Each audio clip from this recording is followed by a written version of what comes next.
Today, China shows off its might in the country's biggest ever military parade, flanked by Cold War allies. The US kills almost a dozen people in a strike on an alleged drug boat from Venezuela. Thousands more Epstein files are released, and American researchers await new guidance on autism amid fears for vaccine uptake. It's Wednesday, September 3rd.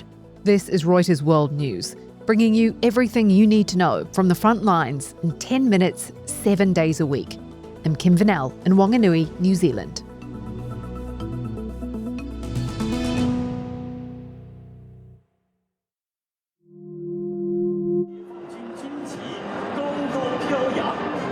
We begin in China, where President Xi Jinping has presided over the country's biggest ever military parade to mark 80 years since the end of World War II.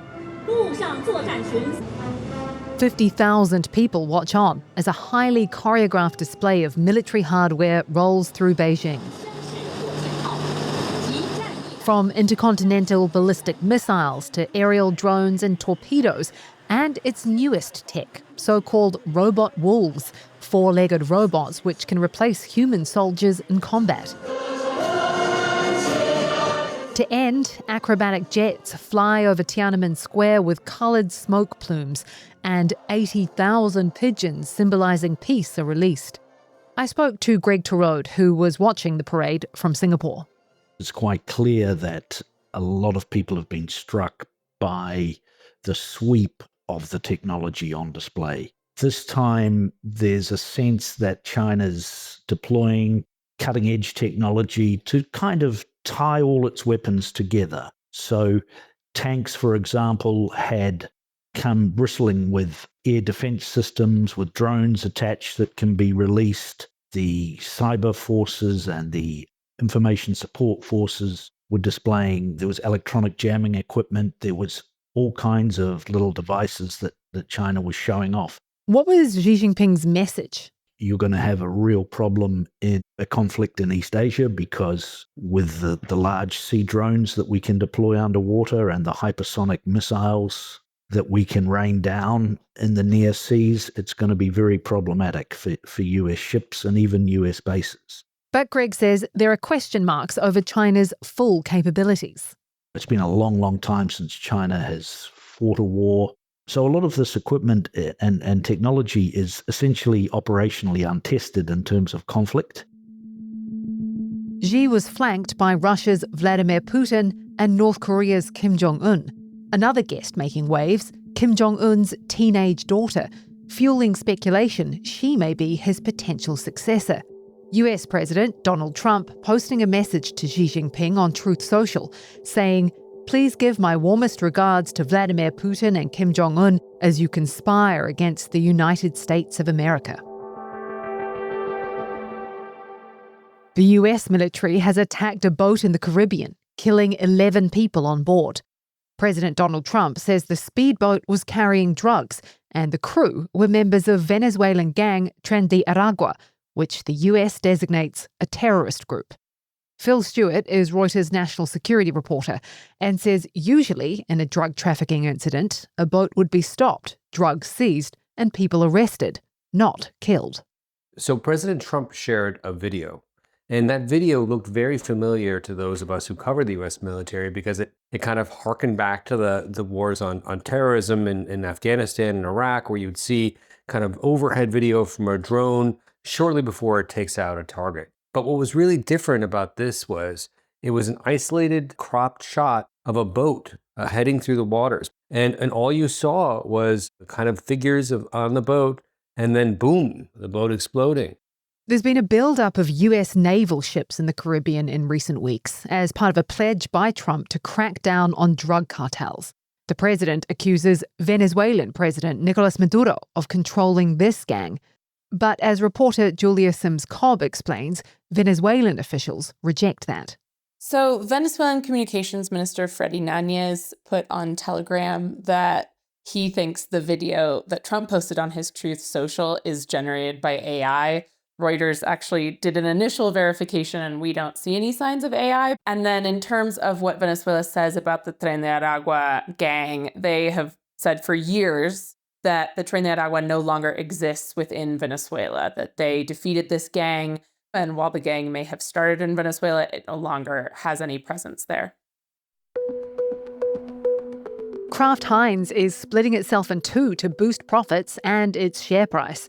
Following the breakup, one company will sell Heinz ketchup, Philadelphia, and other sauces and spreads, and the other grocery products like Lunchables and Kraft Singles. The split follows similar breakups by other big food conglomerates, but the jury is out on whether it will be a success. And sticking with markets, Carmel Crimmins is back from vacation, and she's got a new episode of Reuters' Econ World out later today. It's all about how the rest of the world is affected by the political storm engulfing the US central bank. I guess the question is the genie out of the bottle, right? And, at what point, the fact that the genie's out of the bottle, will it rattle through to markets? And you can catch it on the Reuters app or wherever you listen to your podcasts. Republicans have released 33,000 pages of documents related to disgraced financier and convicted sex offender Jeffrey Epstein. The files have been a headache for President Donald Trump, with a recent poll finding a majority of Americans think the government is hiding things.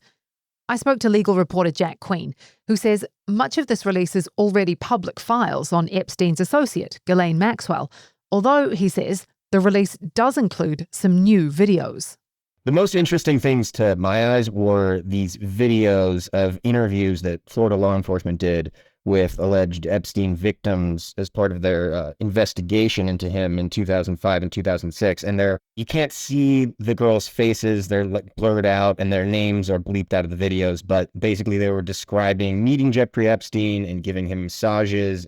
And, it's pretty striking to see the video of those interviews because it really strikes you how young these girls are. I mean, they're like 17 at the time of these allegations. But as far as the shocking or super revelatory stuff, the client list, for instance, that people have been really looking forward to seeing, which may or may not exist, that, of course, wasn't in there. After weeks of will he, won't he, Trump says he is sending National Guard troops to Chicago to fight crime. Well, we're going in. I didn't say when. We're going in. Illinois Governor J.B. Pritzker says the Trump administration is preparing. Donald Trump is positioning armed federal agents and staging military vehicles on federal property, such as the Great Lakes Naval Base. Chicago's mayor says local police won't cooperate, setting up a legal clash. Google won't have to sell Chrome or Android, a federal judge ruled, handing big tech a rare win in a major antitrust case. But the court ordered Google to share search data with rivals to boost competition. The ruling lets Google keep paying Apple billions to stay the default search engine. Shares in both companies jumped after the decision.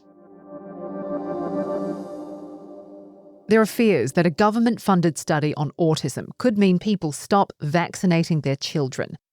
Vaccine skeptic and Health Secretary Robert F. Kennedy Jr. is leading an initiative and is already taking research proposals from those vying for a $50 million grant. Kennedy also says he'll be issuing guidance on autism soon. Health reporter Robin Respot says families, advocacy groups and researchers will be watching closely. It could have huge implications depending on what that guidance says. If the government were to announce a potential link between autism and vaccines, and to be clear, there have been many studies in recent years looking at this, and the results have shown so far no evidence of a link between autism and vaccines. If the government were to announce something, the fear is that it would have a possible chilling effect among parents and others when it comes time to vaccinate their children. And Robin says that could impact the creation of new vaccines too. The health insurance companies that generally pay for our vaccines could potentially stop covering them for patients because health authorities here no longer recommend them as medically necessary. And so then you could see maybe pharmaceutical companies start thinking, should we invest in new vaccine research and development if the market is no longer there?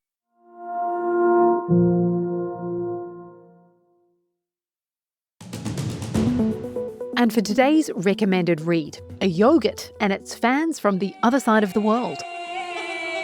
Every year, Chinese tourists flock to a Bulgarian mountain village for a late summer festival celebrating its local yogurt, which has become a hit in China. We'll put a link to that story in today's pod description. For more on any of the stories from today, check out Reuters.com or the Reuters app. Don't forget to follow us on your favourite podcast player. And if you're listening on a smart speaker, just ask for the latest news from Reuters 7 days a week. We'll be back tomorrow with our daily headline show.